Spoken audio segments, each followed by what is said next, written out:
साहब बानो मामले से शुरू हुई थी यूनिफॉर्म सिविल कोड पर बहस, शरीयत कानून को मिली थी चुनौती। नमस्कार दोस्तों, मैं रतन सिंह और आप सभी का ट्रिगर न्यूज में स्वागत है। लोकसभा चुनाव नजदीक आते ही समान नागरिक संहिता यूसीसी का मुद्दा फिर से गर्मा गया है।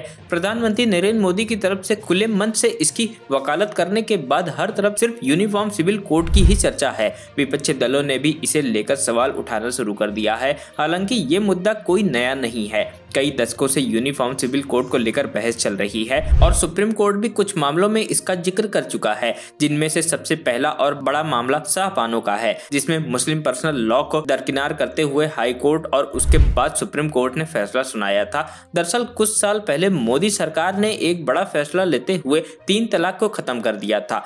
प्रधानमंत्री मोदी ने कहा था कि इससे मुस्लिम महिलाओं को सबसे बड़ी राहत देने का काम हुआ है। इसे यूनिफॉर्म सिविल कोड से जोड़कर देखा गया।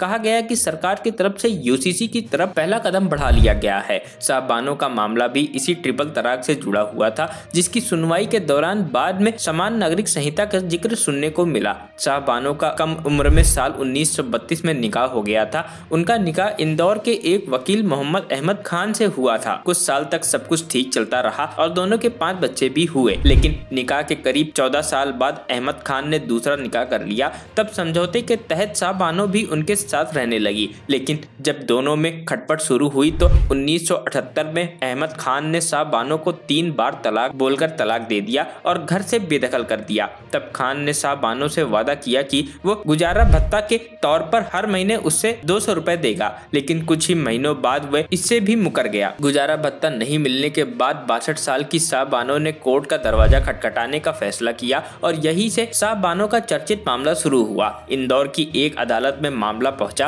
और शाह बानो ने गुजारा भत्ता के लिए 500 रुपए महीने की मांग की। पेशे से वकील अहमद खान ने कोर्ट में मुस्लिम पर्सनल लॉ का हवाला दिया और कहा कि वो गुजारा भत्ता देने के लिए बाध्य नहीं है। कोर्ट ने इस दलील को तो खारिज कर दिया, लेकिन शाह बानो को महज 20 रुपए प्रति माह का गुजारा भत्ता देने का फैसला सुनाया, जो शाह बानो और उनके बच्चों के लिए काफी कम रकम थी। इसके बाद मामला हाई कोर्ट पहुंच गया। शाह बानो ने इस फैसले को हाई कोर्ट में चुनौती दे दी। कुछ महीनों तक चली सुनवाई के बाद हाई कोर्ट ने भी 1980 में अपना फैसला सुनाया और गुजारा भत्ता की रकम को 20 रुपए से बढ़ाकर 179 रुपए प्रति माह कर दिया। इस फैसले से शाह बानो का पति अहमद खान खुश नहीं था, इसीलिए उसने सुप्रीम कोर्ट में याचिका दायर कर दी। सुप्रीम कोर्ट में 1981 में ये मामला 2 जजों की बेंच के सामने रखा गया, लेकिन मामले की पेचीदगी को देखते हुए मामला 5 जजों की संविधान पीठ को सौंप दिया गया। सुप्रीम कोर्ट में मामला करीब 4 साल तक चलता रहा। शाह बानो के पति ने यहाँ भी तर्क दिया कि मुस्लिम पर्सनल लॉ के तहत उसने दूसरी शादी की है और पहली पत्नी को गुजारा भत्ता देना उसके लिए अनिवार्य नहीं है। 1985 में सुप्रीम कोर्ट ने मध्य प्रदेश हाई कोर्ट के आदेश को सही करार देते हुए शाह बानो के पक्ष में फैसला सुनाया। इस दौरान सुप्रीम कोर्ट ने अहम टिप्पणी करते हुए यूनिफॉर्म सिविल कोड की जरूरत का जिक्र किया। सुप्रीम कोर्ट ने कहा कि देश में समान नागरिक संहिता की जरूरत महसूस होती है, जिस पर सरकार को विचार करना चाहिए। सुप्रीम कोर्ट ने कहा कि सीआरपीसी की धारा 125 हर धर्म और जाति के लोगों पर लागू होती है, जिसमें मुस्लिम भी शामिल हैं। यहाँ से मुस्लिम पर्सनल लॉ को लेकर बहस तेज हो गई और मुस्लिम पर्सनल लॉ बोर्ड भी मामले में कूद पड़ा। शाह बानो को कई सालों की कानूनी लड़ाई लड़ने के बाद सुप्रीम कोर्ट से बड़ी राहत मिली थी, लेकिन राजनीतिक के तौर पर यह मामला इतना बड़ा हो चुका था कि कुछ ही वक्त पहले सत्ता में आए राजीव गांधी ने एक बड़ा और विवादित फैसला लेते हुए शाह बानो के फैसले को पलट दिया। राजीव गांधी की सरकार मुस्लिम महिला विधेयक 1986 लेकर आई और इससे सुप्रीम कोर्ट का फैसला शून्य हो गया।